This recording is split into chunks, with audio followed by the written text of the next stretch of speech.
দিনটা ছিল বুধবার, মানে 25 ডিসেম্বর। ক্রিসমাস স্পেশাল ব্লগ নিয়ে চলে আসলাম তোমাদের কাছে।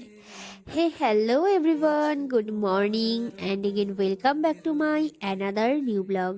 আশা করছি তোমরা সকলে ভীষণ ভালো আছো। আমি কিন্তু একদম ভালো নেই, জানো তো।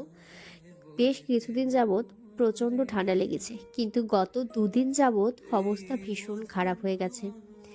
এত ঠান্ডা লেগেছে যার জন্য সকাল সকাল ঘুম ভেঙে যায়, মানে ওই ভোর হতে না হতেই ভীষণ একটা অস্বস্তিকর লাগছে। এই তো উঠে চটপট বিছানাটা গুছিয়ে নিলাম, দেন ফ্রেশ হয়ে সোজা চলে আসলাম স্কিন কেয়ার করতে। ঠান্ডা লাগার চক্করে জানো তো, এই রাত্রে করে যেমন ভাবে থাকি ওই অবস্থাতেই ঘুমিয়ে পড়ছি, কোনোরকম কিছু করা হচ্ছে না। যার জন্য পরদিন সকালবেলা উঠে আগে ভাবলাম যে না, আগে একটু নিজেকে সময় দিই। এই তো এখন আবার চলে যাব সোজা ব্রেকফাস্ট করতে। মানে সেদিন মার ভীষণ তাড়াহুড়ো ছিল, যার জন্য সবাই ওই গোলা রুটি আর চা খেয়েই যে যার কাজে বেরিয়ে গেছে। কিন্তু আগের দিন যেহেতু আমি, মানে তার আগের দিন যেহেতু আমি গোলা রুটি খেয়েছি, তাই সেদিন আর গোলা রুটি খাবো না। তাই যেহেতু ঘরে সব কিছুই ছিল, মা সমস্তটা সামনে রেখে গেছে যে আমি উঠে যেন সব কিছু সুন্দর মতন করে নিতে পারি। তাই এই তো একটু ম্যাগি বানিয়ে নিচ্ছি আর কি। আর ম্যাগি আমি যে কোনোভাবে খেতে পারি, মানে ওই সেদ্ধর থেকে শুরু করে ভাজা সমস্ত কিছুটাই আমার চলে। তাই একটু সেদিন একটু ভাজাটাই করছিলাম আর কি। এই মধুক্ষণ মধুময় হয়ে নাই উঠিত ভরে, আরো কিছু কথা নয় বলিতে মোরে, সুরে সুরভিতে। এদিকে আমি খাওয়া দাওয়া করে কিছুক্ষণ রেস্ট নিয়ে ততক্ষণে স্নানটা সেরে নেব। অতিরিক্ত বেলা হয়ে গেলে স্নান করলে মুশকিল হয়ে যাবে, একেই তো ঠান্ডা লেগে বসে আছে, তার উপর আবার বেলা করে স্নান করলে তার আর রক্ষা নেই।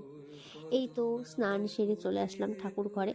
পুজো দিই, পুজো দিদি দিয়ে দিয়েছে আগেই, অনেকক্ষণ আগে। এখন আমি একটু ওই প্রণাম সেরে তারপর আবার সোজা চলে আসলাম কিছু লেখালেখি করতে, মানে ওই টুকটাক কিছু বাকি ছিল সেটাই কমপ্লিট করে নিচ্ছি।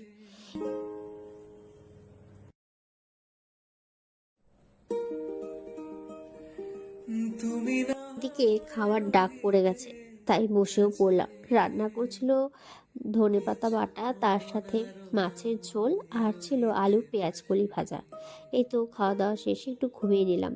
যতই ঠান্ডা লাগুক বলো, ক্রিসমাস বলে কথা, বের তো হতেই হবে। এই তো আমি আর ঘন্ত দুজন মিলে রেডি হয়ে বেরিয়ে পড়লাম।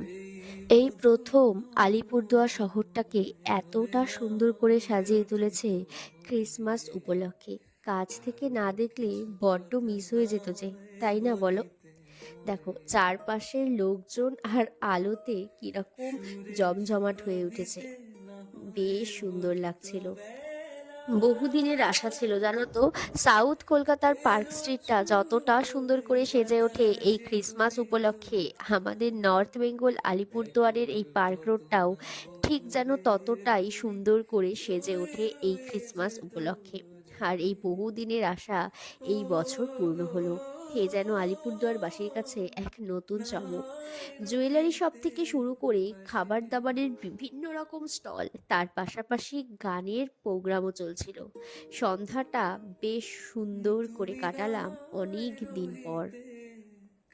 এই ছিল আজকের একটি ছোট্ট ব্লগ। দেখা হচ্ছে আবারও খুব তাড়াতাড়ি সুন্দর আরেকটি ব্লগে। আজকের কিছু ভালো লাগলে প্রচুর প্রচুর শেয়ার করে দিও।